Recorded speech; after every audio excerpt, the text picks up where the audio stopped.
Hi, friends. Welcome back to Libraries Beyond the Bookshelf. I'm Mandy. And I'm Erin.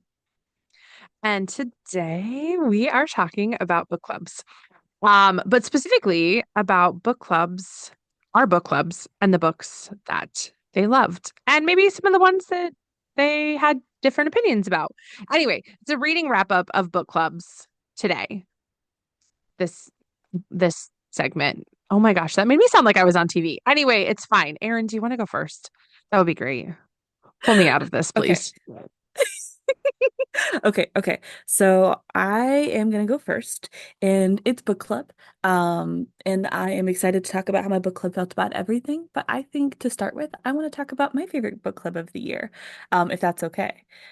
Hmm. So my favorite book club book of the year was Other Birds by Sarah Addison Allen. So this one I think I've talked about on the podcast before. I think I talked Hmm. about it on the Sunshine episode. Yep.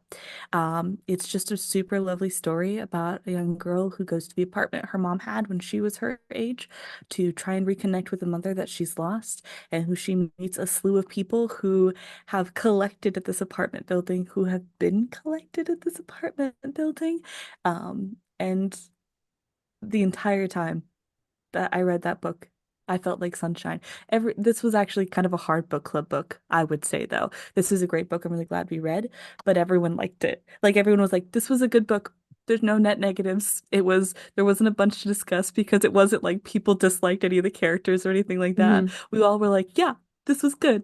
I liked this. This was good. And so that kind of almost curtailed the conversation because sometimes it's nice to have a book you dislike almost. But everyone just agreed this was like a net good. You know what I mean? Hmm. So, Okay. So I think that my one of my favorite book club books, and if I were to pick a book club book that was everybody else's favorite, I think it would be this one. And that is The Collected Regrets of Clover by Mickey Brammer. It is the story of a death doula. And so she, like a doula kind of ushers you into the world. So she was working about like ushering people out of the world. And so like that in and of itself seems like, oh, maybe this is going to be really like a downer sort of story, but it wasn't. It was like one of those really, I don't want to say inspirational, but it was a story about being challenged to live again. And it yeah. was just extremely beautifully written.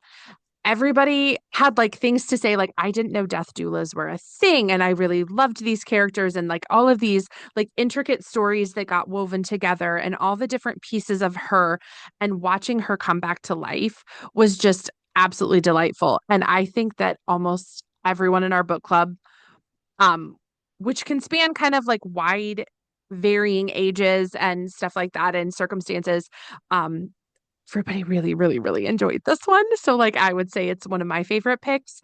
I think sometimes too, when you read a lot for fun, but you also read for book clubs, but then you also like keep up with reading trends and book talk and like the things that the state library is sending out. Like we know we get a lot of book content. We get a lot of like story setups. And so for me, almost a year later, remembering any part of a book means that like that's a huge endorsement from my brain. Because otherwise it Yeah. just like I'll read a book and then I'll forget what it was all about. I'll forget everything about it. I'll just be like, oh, I loved it. It was so good. You should read it. Yeah. So so anyway, this was a good one. Good. You guys, you talked about like, oh, sorry, hold on. My screen just, okay. You're fine. Um, you kind of talked about your book club being a little surprised, about like death Mm-hmm. doulas and stuff like that. And so I kind of want to segue into one of the ones that my book club was surprised about. And I would Okay. say I'll say maybe surprised in a good way. It was definitely one of those where like people were like, "Oh, it's gonna be fine. It's gonna be a book club book," but we're not anticipating to like resonate it with the way that they did. And so I'm gonna call my surprise one. This is When Women Were Dragons, and this is by Kelly Barnhill. So I think part of the reason everyone was surprised on this one is this has a sci-fi aspect to it. And I would say book club, we typically don't do a lot of sci-fi because people either really like sci-fi or they don't like sci-fi, and that can be a little bit of a barrier or a hurdle for some people to like place themselves into that space. Um, And I know some people were nervous, but everyone who read this book adored it. And so I think I've talked about this one before, but just a quick overview. This is a book that talks about different generations, and it talks about a main character who's living in the time where in the 1950s, it was a specific year, women became dragons. They became hot, their bodies started to change, and they physically turned into dragons. And so this has happened a few times before, and they were always ostracized. Women who became dragons were forced to leave the community. They just had to go. And so when women became these dragons, they left. Some of them went to the sky, some of them went to the sea, some of them went to the mountains. All that we know is that they just left. Well, 10 years later, some of the women started to come back and they said, "This is my home, this is my family, this is where I belong." And so it's dealing with the changes we see and kind of talking about why women changed into dragons. No, this, I'm not surprising anyone. This is a feminist novel talking about the struggles that women can face in their everyday lives. And so I think a lot of women resonated with that feminist aspect, but also just the idea of like the demonization of when your feelings bubble to the surface, but how to deal with, okay, yes, my I have feelings and I'm allowed to have those feelings, but how do I deal with them on the daily? Everyone super loved this book. This was a great conversation. We really enjoyed this one. Okay, I'm gonna follow up with um I think that one needs to move like the ones that you've talked about so far are on my list. I just think they need to move up on my list. And I say that every time we talk about books, right? Like work really gets in the way of like your reading time. But the book that I think everyone was sort of like turned off about until they read, so kind of that surprise element too, is I'm Glad My Mom Died by Jeanette McCurdy. So it's a memoir of a child star, a child Hollywood star, Nickelodeon, and like the things that happened in her life and how much healing she's done, but also her mom was a really complicated character. And by the end, you kind of understood like why she felt that way. But like that title, I'm Glad My Mom Died, is something that's really hard for people that have great relationships with their daughters or with their mothers or both to be like, I can't imagine being glad that my mom died. Like, and what a privilege that is to say. Yeah. Um, And so it sparked a lot of conversation of like, I'm glad her mom died too. Like that's really bad. But also but like really I think it shed a lot of light on um the predatory practices that still exist in the entertainment industry. How we as like the general public have sort of been told that there are like child labor laws and that those apply to kids, how parents can like supersede them. The unhealthy family relationships when children are making the family's money, um, the healing that you have to do about body image and body in general, when being on TV, when growing up on TV, when that is your whole entire persona, how hard it is to sort of break out into different ways when that's how you've become famous. What happens with those friendships that you develop? What happens as you start to bloom and come into your own? Um, I think um, I think it had a lot of really, really great conversation. But when everyone picked that book up to take it home to read it for book club, they're like, I just can't get past the title. I just can't get past the title. That's the title. But it was also at the same time, and so we talked about this too, about publishing. I'm Glad My Mom Died came out at the same time that Matthew Perry's memoir and Britney Spears's memoirs had just come out, and Prince Harry. And Yep. so Spare. when you're talking about Prince Harry, Matthew Perry, Britney Spears, those are household names. Would I have ever known who Jeanette McCurdy was? Maybe not. Like that wasn't my generation of Nickelodeon show. But having a sort of like a clickbaity title like I'm Glad My Mom Died certainly caught my attention. And so just the different ways that publishing captures our attention and the reasons that we all choose what books that we're reading. Sometimes it is a beautiful cover. Sometimes it is a clickbaity title. Sometimes it's because the subject matter interests us. All of those things come into play when we're choosing books. So that was one that I think people were initially horrified, like, why are we reading this? And then at the end, they're like, I'm so glad I read this. I just want to give her a hug. I'm so proud of her. She has come so far. Like, we had such great conversation. Um, and like just lots of conversations about like that mother-daughter relationship. So that one was a really fun one for me. Okay, so I also You don't know have what to I'm say glad now, my huh? mom no, a little bit. I also have I'm glad my mom died by Jeanette McCurdy on my book club Really? list. However, I have it listed as I never would have picked this book up and I wish I hadn't. It's not that they disliked it. Really? When we had, Okay. yeah, so I actually straight up, I had book club members that said, "Hey, I super appreciate that we're doing this title. I think it's really good. Um, I'm not gonna come to this one. I can't. I'm sorry.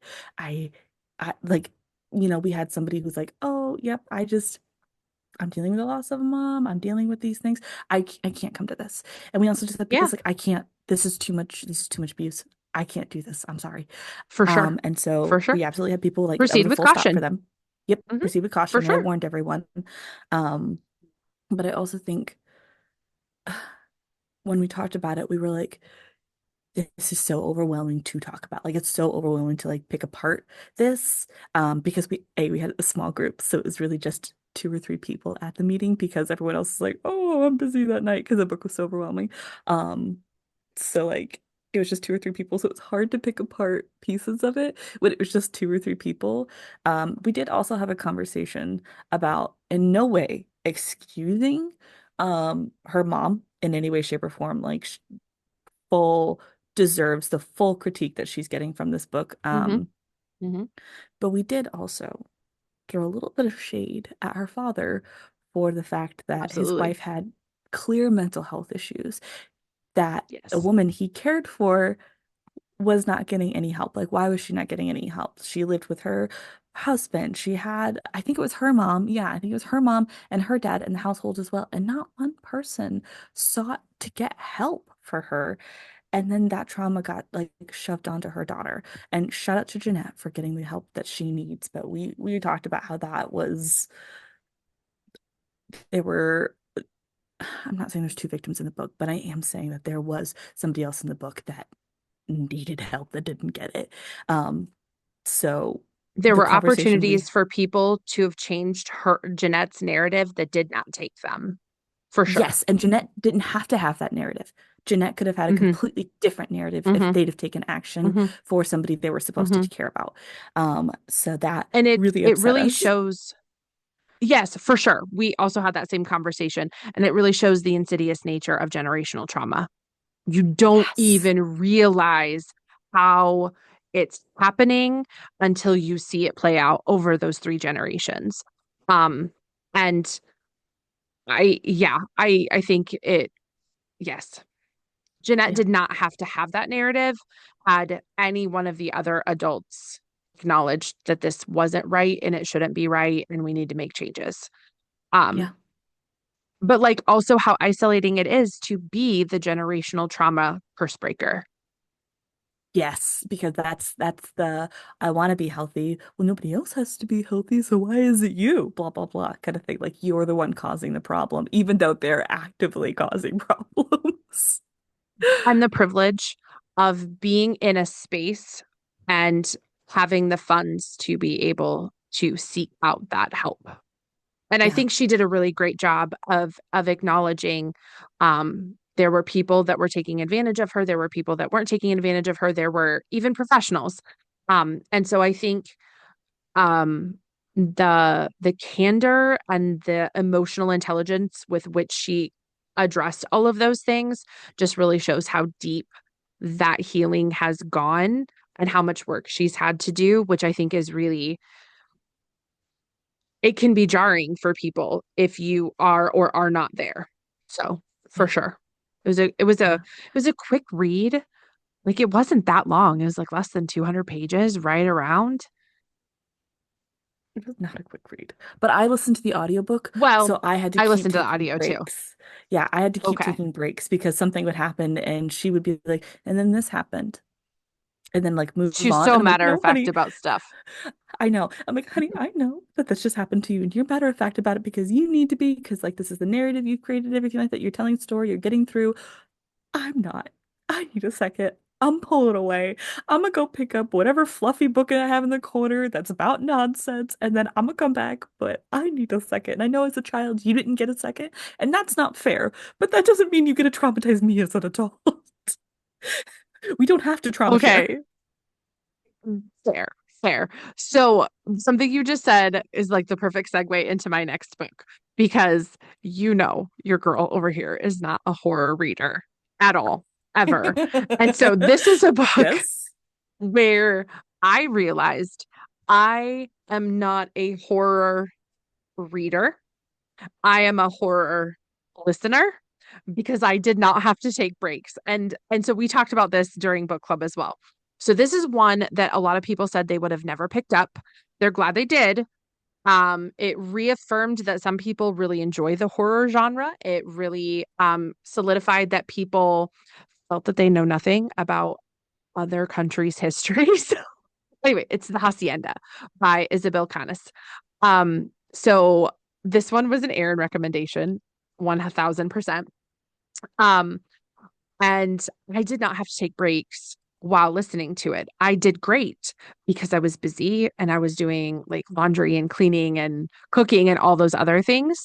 Whereas if I would have had the book, I probably would have like thrown it against the wall at a certain point. And so we talked about that, like just the difference of how we consume those stories. And a lot of like podcasty people that are like true crime podcasty people are like, I should try horror on audio. Maybe I would have liked this better. But also really loved the story, loved the twisties and turnies, loved the gothic feel. The house is really a character in all of it. You have all sorts of different things happening. And so you just never quite know who you can trust. And that was a really fun one for us during like spooky season. Um, Yeah. and overwhelmingly, I think the feedback on that one was really liked this one. I think there were some people that are like, I'm not going to pick anything else up that's like this anytime soon, but like it was really fun to do for a while. And I never would have challenged myself to read this.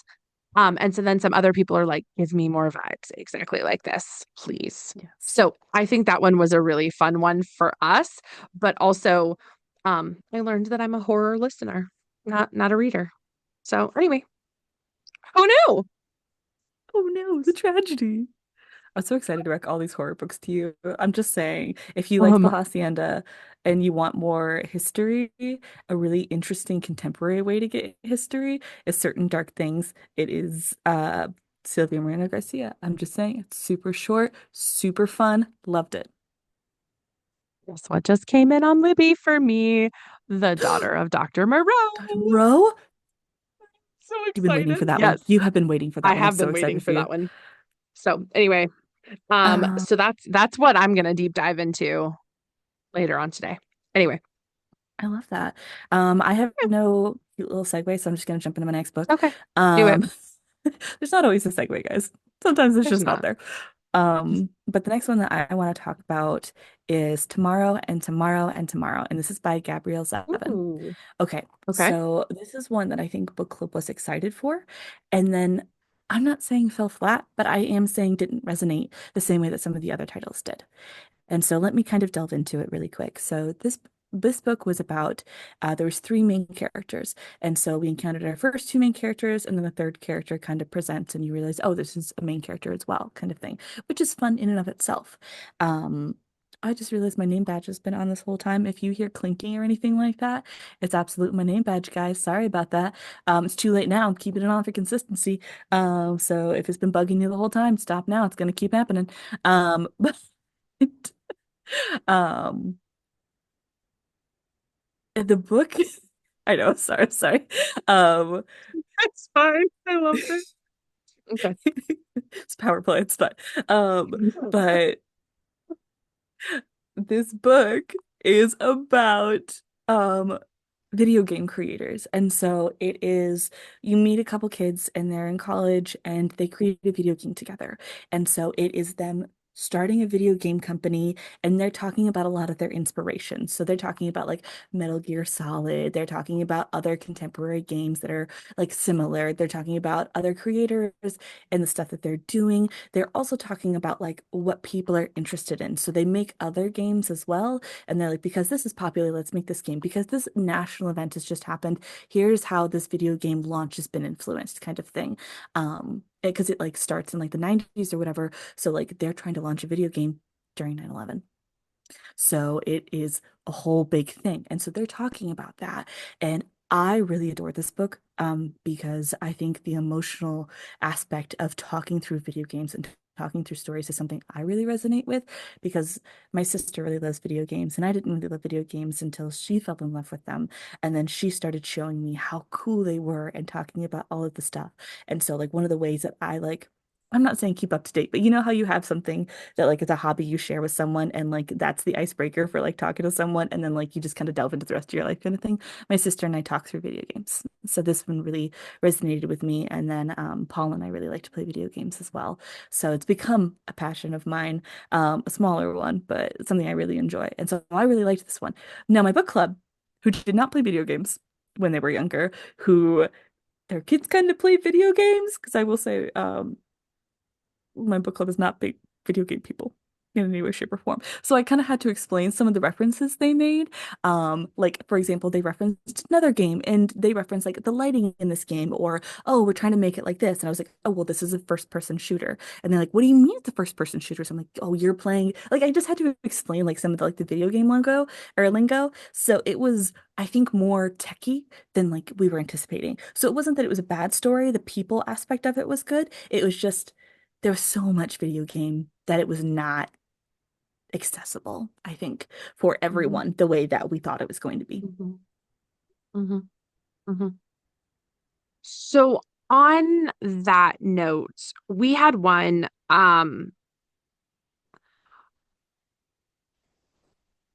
it was so the book's name is Hunter and Prey by Amy Golly. And this has been a self-published book. It's like an Iowa author. Mm-hmm. And so it's been picked up like as a regional movie and different things like that. So we're really excited to get to read that. And we had a Zoom set up with her. And it was absolutely fantastic to get a chance to chat with her about the book, about the creative choices that she made with the book, about the experiences that went into the book. So there were a lot of times where maybe, um, and I think one of the questions that was asked was the main character, like, okay, the setup of the book is a husband and a wife are getting divorced and she's trying to move on and he's very much obsessed with her and keeps trying to break their restraining order and things like that and the police don't Mm. necessarily really want to do a lot and so then what he doesn't realize is that someone else is hunting him while he hunts the main character, the main female character. And so as Right. you go along, there's tons of twists and turns.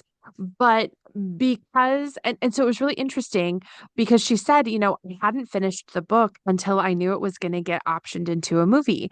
And so part of the book very much feels screenplay-esque, Oh, where yes. there's like tons and tons of action and tons of dialogue, but you kind of felt as though you weren't sure where you were grounded in space. And so when we found out that, like, oh, well, that's when it got optioned into a movie and we needed to really start to finish the screenplay. And so I finished the screenplay and then I went back and finished the book. It made a lot more sense. It resonated a lot more. There were times Yes. where the main character was crying a lot. And she's like, the main character was absolutely me. And I cry when I'm angry. It's not because I'm sad, it's because I'm angry. And you're like, oh, that absolutely makes sense. And so, just in chatting with her and talking with her about her experiences, the level of appreciation of the book went up enormously. Yeah. Because it it was just so interesting to get to hear the parts where it was like, well, if I was writing this book, I would do it differently.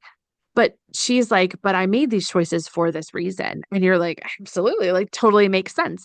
but we also had a really great conversation about the standards with which we hold traditionally published books to versus self-published books. Mm-hmm. And how a lot of times in traditional publishing, if a book isn't for us, we will give that author one, maybe two more shots before we say, this isn't an author for me. But a lot of people within indie publishing, once you've had a bad experience with a book, you're like, I'm done. I didn't like that character. I don't like the way that person writes. We're not nearly as forgiving. It's almost like if you're traditionally published, the endorsement of the publishing industry means something to us. And so it was Right. really, really great for us to get to have like some of that discussion. And I think it just um it was just a really, really, really interesting conversation, but also it sort of um opened our eyes into our own biases about who's publishing and why they're publishing, but also um how much fun it can be to consider the book as a whole with everything else that we can find out on the internet about it, that the book doesn't exist in a vacuum. And so, sometimes it's like, oh, the conversation on Book Talk, right, is like, I just want to enjoy the authors I want to enjoy. But sometimes all that other extraneous stuff can really help that enjoyment of a book, or it can also ruin a book. But in this Yeah. particular case, it was just really lovely to get to talk to her to be like, why did you decide this? Why did you decide this? And our book club was like, we need more author visits. I came in like liking the book and enjoying it, but now like I am super jazzed to get to go talk to other people about this book, about this author. Um, we got a little bit of like inside scoop. She did a little bit of reading for the next book. Like it really got people excited. And I think it makes publishing and authors so much more accessible when it's not behind the shield of traditional publishing. And so it was just a really great, great thing that I don't think any of us anticipated happening. But also, I think the other thing too for me is like, don't be afraid to reach out and be like, hey, I know this person that lives down the street from you. It started because my sister-in-law sent me a message and she's like, hey, my hairdresser that lives two doors down wrote a book and it's being made into a movie. Have you heard anything about it? And I was like, no, say less. I'm going to send a random private Facebook message to this person that I found through my sister-in-law. And then, like, here you go. So I think that's also the fun of books as well, is how it can bring people together. But then we had such great conversation about publishing, about authorship, about just even creative choices, and what do books look like Yeah. when the movie's made first, when the book's made first, and when they're made in tandem. So it was great. No, I love that. And I definitely think author experiences absolutely elevate the stories. Now, I will say, sometimes you don't need to elevate the stories. Sometimes the story is so good, it reaches out and grabs you. And so the last book that I want to talk about today is, I think, the book club's overall favorite book. And I'm not gonna lie, Other Birds is still my favorite, but this one was so good. This one was so good. This was a very, very close second. And after I read it, almost was my favorite. So this one is Remarkably Bright Creatures, and it is by Shelby Van Pelt. I don't know if you've heard of this one. Okay. So I'm so glad you brought this book up Oh, okay. because I reached out to you a couple months ago to say, what is your book club's favorite book? Because we have put So, this one on our slate of book club choices for 2025 because of your okay. recommendations. So I'm super I'm very excited. Tell excited me for more. this. So this was actually one of our book club people's recommendations. So typically the way we set up our book club is I will go through and I will go and pick like, so for this year is 2022 because it was 2024. So the way that we're going into the whole thing now. Sorry, I probably should have done this at the beginning. It's too late now. You're getting it. So the way that we do our book club stuff is we interlibrary loan things. And so when you interlibrary loan, that's where the library itself borrows a book from another library, and it's free in the state of Iowa for us to do. There's a whole system and stuff in place. Thank you, the state of Iowa, for doing that. And so we interlibrary loan these books from other libraries so people can come in and read the book club book. So people don't have to buy the book club book. We're not all just sharing one title. The library doesn't have to buy six of the same book kind of thing. That's how it works.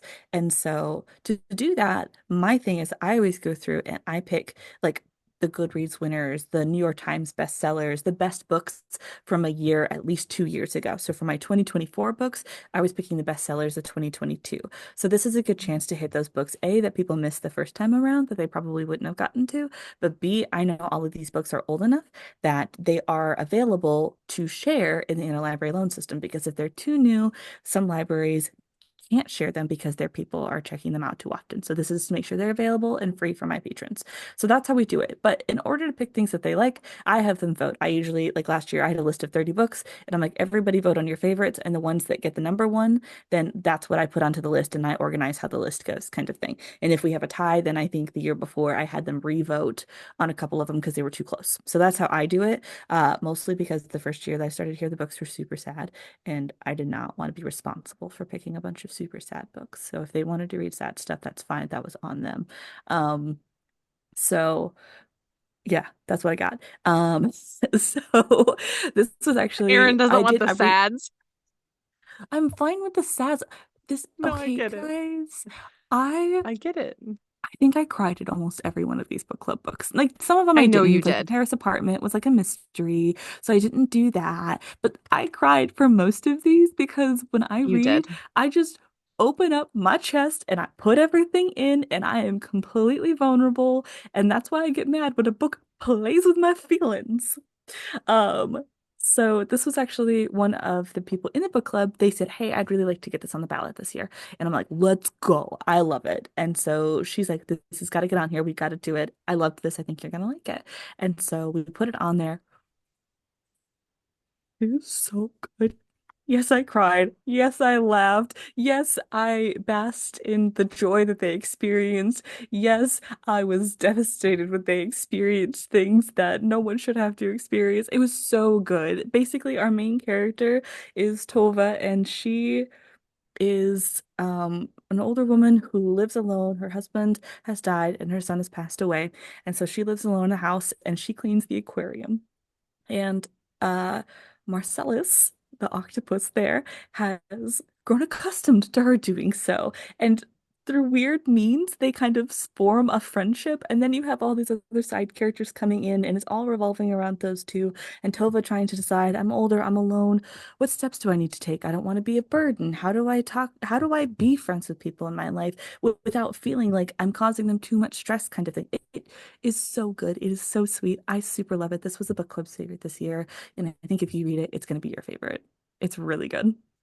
Or when you read it. I when we read it. So I can't remember what month it is. It's early in 2025, like somewhere before summer reading starts. So it's interesting because so we do book club a little bit differently. We kind of ask for some themes of from people, like what Ooh. are the kinds of things that you would like to see. So each month sort of has a theme to it. So like September is going to be like, oh, we're all going back to school, so we're going to read a nonfiction, like, right? So we're reading I think the book is called Irish Eyes in March, right? Like so anyway, you get the jab. You get the idea. So one of the requested themes was something about an octopus, some sort of book about an octopus. And I was like, this is wildly fascinating to me. And so we put a nonfiction book for this last September on, which then we ended up changing out so that we could do Hunter and Prey. And I was like, I don't know, I'm just really fascinated with why an octopus out of like, it wasn't an animal book. It wasn't a book where an animal is a main character. It was specifically octopus. So That's then when I came to you and said, "Hey, tell me about your book club's favorite book," and you told me that, and I looked it up and I was like, "Of course it's an octopus. Of course it is, because how could it not be?" Um, so I would say kind of along the same lines, if I had to pick the book where we had the best discussion, that we had the most impact with the story, even within our personal lives, I think it would be this one. And that is The Firekeeper's Daughter by Angeline Boulley. This is it is a YA book. It was an All Iowa Reads young adult choice once upon a time, but it really challenged our understanding. When we think about Native Americans, when we think about Indigenous people, when we think about First Nations, it's always past tense. We always think about it in, I mean, the default is that this is history. And so having a story that is a contemporary story that is taking place on a reservation, it's affecting people, it's affecting women. The feminine rage that our book club had over the treatment of women. And like, they're like, we need to bring blanket parties back. That's all I got to say. I was like, okay, let's do this, you guys. Anyway, but like really, it opened our eyes to tribal law and how the US government interacts within tribal law, interacts within the reservations. Um, I want to say, and I went on because I was in that headspace. Um, I went on and read the second book that Angeline Boulley has read or written, and of course now the name is escaping me. Anyway, um, but it really had a lot of accessible themes. And it was written in such an unapologetic way that there were so many questions that we had left about First Nations, current, like how things work. And the author did not waste time to bring us up to speed. She just wrote the book. She wrote the book, Right. and it was one of those things where it was uncomfortable, but it was also so fueling that you could not help but also pull up your phone and like Google things. And then you Yeah. would read more and you'd be like, oh my goodness, I had no idea. And so it really Right. impacted people's hearts a lot. It impacted people's understanding, but it was in such an accessible way that it challenged you, but it never made you felt bad, but like you felt more enraged. Like Yeah. you understood like that's rage against the machine, rage against the man, right? Like it was that sort of thing. And people will still talk about that one. It's also interesting. My book club sometimes has very strong opinions about YA books. They don't really find the protagonists understandable, relatable, enjoyable, all of those things. And not one person was like, had this book pegged as a YA book.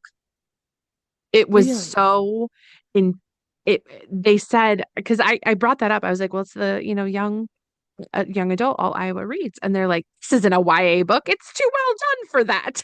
I was like, there's a Why lot is of changing? really, really, really well done YA. But for context, we had also read Sunny Song Will Never Be Famous, which is a tech obsessed teenager that goes to a digital detox camp. So when you look at these two, Sunny Song was a delightful, lovely romp. We had a great time. But when you look at all of the work that the firekeeper's daughter did, um, in terms of really, and it did not sugarcoat the things that First Nations teenagers are dealing with. It did not sugarcoat anything. And it was terrifying but also empowering, and I think that that combination just really makes Angeline Boulley like an incredible author. She's an auto buy author, auto read, like she could write a grocery list and I would want to read it. So Good. I think that that Good. one would have to be our book club's favorite, or at least one of their favorites, and one that they were disheartened by but empowered by. And I think that's a Yeah. tough sell sometimes in adult books even, let alone Yeah. in YA. So, I agree. yay book club. Join your local book club. Start a book club. Join your local book club. It's so much fun because worst case scenario, you read a book and you talk with somebody about this, like I always just love it because sometimes I read a book and I talk like with people in my life about it, and if they've read it, then it's like, oh, cool. I can talk, we can go in deep. And if you haven't read it, then I just talk at you and you don't get it. It's just so join your Erin and local book Mandy are club. having a book club that is a monster romance, but also Mandy is going to start pressuring Erin to read By Any Other Name by Jodi Picoult because I need someone to talk about this book with. But Mandy, it's the Shakespeare one. I actively did my school stuff on Shakespeare. I am terrified I'm going to disagree with you, but I'm terrified I'm going to agree with you. And does that mean that all my schooling is invalid? I don't know. Might be. Jody knows. Yes. We are never going to know the truth. Just like we're never going to know who Jack the Ripper is. If I die, things I want to know is who was Shakespeare and who was Jack the Ripper. These are my two. They're going to keep me up at night. Um, You say if? if I die, if I get a choice about the information I learn after I die. That's the right way of saying that question. It just I'm just all saying, came Mandy out outed at you. herself as an immortal. That makes a lot of sense for me. She's too smart. She's too lovely and too wonderful. This is clicking for me. Not at Okay. all. Not at all. Um, anyway, I got distracted by the old TV show, The Highlander. I was thinking like an immortal, and all I could picture was that really hot dude shirtless in my head. I was like, oh, I'm done. Anyway, Yeah, I get it. um, no, I, I, I understand where you're coming from. I love all of the work that Jodi Picoult did. I interlibrary loaned one of the books that she did a lot of research from just because I want to read it in its like original context. But even if we need to have the conversation about, so you remember Terza Price's uh sense and second degree murder, pride and Yep. premeditation, that kind of Yep. thing. And my like reigning endorsement was they were these wonderful retellings that still followed the arc and understood the assignment of the pieces of dialogue that needed to happen to make the story make sense and to be a delightful retelling. When I tell you that Jodi Picoult has taken the most beautiful lines from all of the plays and put them in the sonnets and put them and sprinkled them into this dialogue, and it's like a lovely, lovely Easter egg hunt. It is. Anyway, this has nothing to do with book club, but also if you're going to start a book club, start with that book. There's tons to talk about. Anyway, please read it. And then come talk to me about it. I will be your book club of one because this book is going to live rent free in my head for Oh my forever. God. Um, I will probably put it on my Christmas list, even though I've read it, just because I need to like display it on my shelves. Like, I read No, I get this. it. I get it. Anyway, I've got some of my books up on display up there. You can't quite see them, but it's the ones that I need people to know that this is the vibe. this is the vibe. These are all just oh whoops. These right here, they're all just for decoration. So they're old.